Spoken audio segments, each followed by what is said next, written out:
డబ్బు, అనారోగ్యం, ఉద్యోగం, వ్యాపారం, అప్పులతో బాధపడుతున్నారా? మీకోసమే లాంచ్ యువర్ ఫ్యూచర్ ప్రోగ్రామ్. నమస్తే రమగారు. నమస్తే జయ. ఏదైనా ఒక మంచి కథ చెప్పుకుందామండి. వాళ్ళ కథ కాదు జయ, ఒక కొత్త విషయం చెప్తాను. ఓ. కథ గురించే, కథే కానీ కథ చెప్పటం లేదు. ఓకే. నేను తెలుగు కథల అభిమానుల గ్రూప్లో ఉన్నాను. అక్కడి నుంచి చాలా కథలు చదువుతుంటానని చెప్పాను. అయితే ఈ గ్రూప్లో ఒక ఆవిడ ఒక కథ రాశారు, ఒక నావెల్ లాంటిది. రోజు ఒక భాగం వస్తూ ఉండేది. దివ్యపథం దాని పేరు. దివ్యపథం.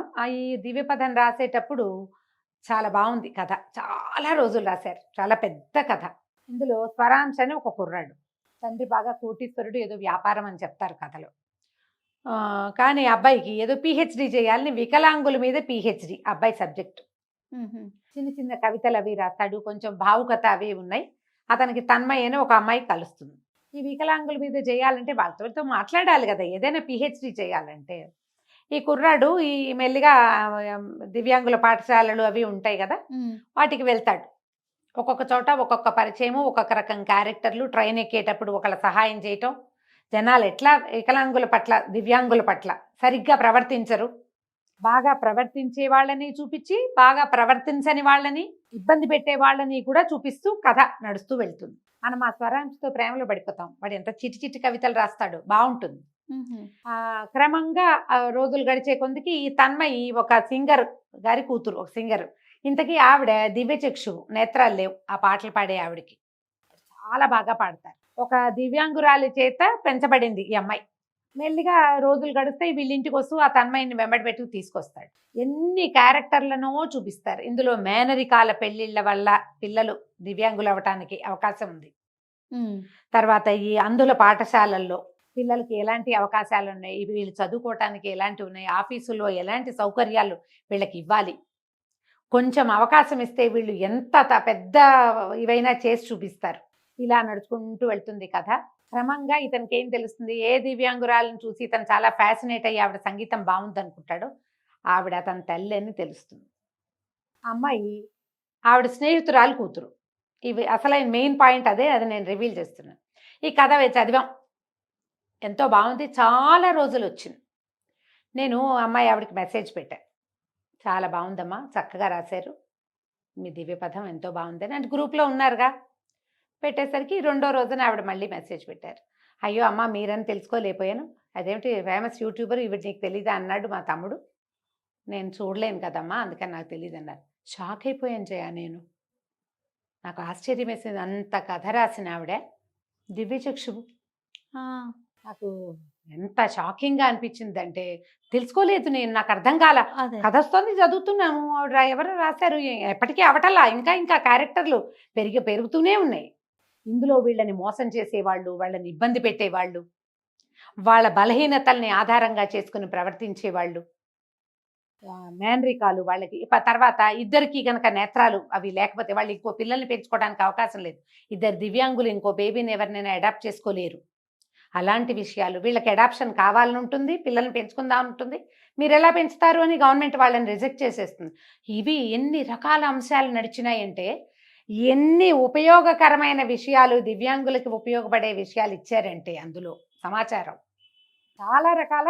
పోనీ సమాచారాలే ఇస్తే బోర్ కొడుతుంది మనకి. ఇది అట్లా బోర్ కొట్టనివ్వల. కథాంశంతో పాటే సమాచారం కూడా చక్కగా. కొన్ని కథలు చదువుతామా, సమాచారాలే 3-5 పేజీలు ఉంటాయి. మనకేం మామూలుగా ఒట్టి పాఠకులకి అంత ఆసక్తికరంగా ఉండదు, కానీ వీరిది భలే ఆసక్తికరంగా రాశారు.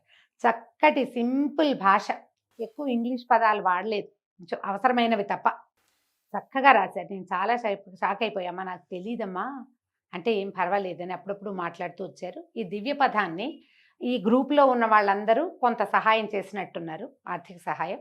ఆవిడ కూడా కొంత చేశారేమో. ఎవరెవరో 1000 రూపాయలు పంపించారు అని 3-4 పేర్లు చూసి నేను కూడా అంతే కాబోలు అని 1000 రూపీస్ పంపించాను నేను వారికి. తర్వాత తెలిసింది నాకు, ఇంకా కాస్త పెద్ద అమౌంట్ పంపించినా బాగుండేది. ఈ బుక్ రూపంలో వచ్చేసింది ఆ పుస్తకం. దివ్యపథం. పెండ్యాల గాయత్రి గారు, పెండ్యాల గాయత్రి. వెనకాల ఫోటో ఇచ్చారు. ఇప్పుడు వృత్తిరీత్యా ఉపాధ్యాయుని, టీచరు. అసలు ఎంత చక్కటి భాష అంటే ఎంత హాయిగా ఉందో చదవడానికి. ఎంత ఉందో చూడు పుస్తకం చూస్తాను. నేను చెప్పాను చాలా వారాలు వచ్చిందని. వెనకాల దీనికి సహాయం చేసిన వాళ్ళ ఫోటోలు, కొంతమందివి పేర్లు కూడా వేశారు.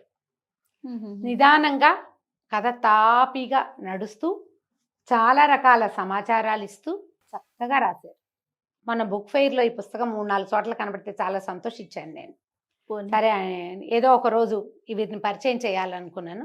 ఏవో కొన్ని రాశారు శతాధిక కవితలు. ఇందులో ఆ చిన్న కవితలన్నీ ఆవిడే రాసుకున్నారట. అర్ధశతాధిక కథలు, 9 నాటకాలు, కథలు కనే కళ్ళు అనే ఒక కథల సంపుటి కూడా రాశారు. ఈ పుస్తకం తపస్వి మనోహరం వాళ్ళు పబ్లికేషన్స్ వాళ్ళు వేశారు. ఇది ఆవిడ వెనకాల ఫోటో కూడా వేశారు. మామూలుగా మాట్లాడుతున్నా కూడా ఆవిడకి ఇబ్బంది ఉందని అది మనకు తెలియదు. నా క్లాస్మేట్ మేము ఎంఏ చదివేటప్పుడు నరేంద్ర అని ఒక పిల్లవాడు ఉండేవాడు. అప్పటికే అబ్బాయి ఎంఏ ఇంగ్లీష్ చేసి ఎంఏ సంస్కృతం మాతో పాటు చేరాడు. తెల్లగా చక్కగా పండు ఉన్నట్టు ఉండేవాడు. నేత్రాలు లేవు పాపం. వాడికి ఎంత సబ్జెక్ట్ ఉందంటే అబ్బాయికి రామాయణం నోటికప్ప చెప్పేవాడు అబ్బాయి. అబ్బా, ఇప్పుడు భగవంతుడు ఒకటి ఇవ్వకపోతే అవునంట మిగిలినవి చాలా బలంగా ఇస్తాడు. ఆ పిల్లవాడు చాలా బ్రైట్. ఇండోర్ యూనివర్సిటీలో ఇంగ్లీషు ప్రొఫెసర్గా పోస్ట్ వచ్చింది ఆ అబ్బాయికి. అసోసియేట్ ప్రొఫెసర్గా చేరాడు అక్కడ. తర్వాత మరి ఇక్కడ ఇటు సెంట్రల్ యూనివర్సిటీ కూడా వస్తానని ఏదో చెప్పాడు. ఈ మధ్య మాట్లాడలేదు. నేత్రాలు లేకపోతే పాపం వివాహాలు అవ్వటము అవి కొంచెం కష్టపడతారు. వీరి పర్సనల్ వివరాలు నేను అడగలేదమ్మా, వారు ఎలా అనుకుంటారోనని. అని చాలా చక్కగా రాశారు. ఈ దివ్య పదం మనకి దొరుకుతుంది. ఈ బుక్ ఫెయిర్స్లో అన్ని చోట్ల కనిపిస్తుంది. ఒకవేళ తపస్వి మనోహరం పబ్లికేషన్స్ అని మీరు ఆన్లైన్ చూసినా కూడా పుస్తకం దొరకడానికి మంచి అవకాశం ఉంది. చాలా ఉపయోగపడుతుంది.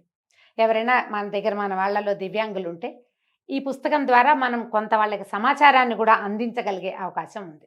ఓకే, ఈ సందర్భంగా నేను ఒక చిన్న విషయం చెప్తాను రమ్మగారు. ఆ మధ్య నేను దేవనార్ బ్లైండ్ స్కూల్ అని వెళ్ళావు కదా, ఇంటర్వ్యూ చేసి వచ్చాను. అది మనకి బేగంపేటలో ఉంది. డాక్టర్ సాయిబాబా గౌడ్ దంపతులు దాన్ని నిర్వహిస్తున్నారు. అయితే అక్కడ మన స్టేట్ పిల్లలే కాదు, ఎక్కడి నుంచి వచ్చినా సరే ఎవరైతే దివ్యాంగులు ఉంటారో ఆ పిల్లల్ని చేరదీసి అక్కడే హాస్టల్ వసతి కూడా ఉంది.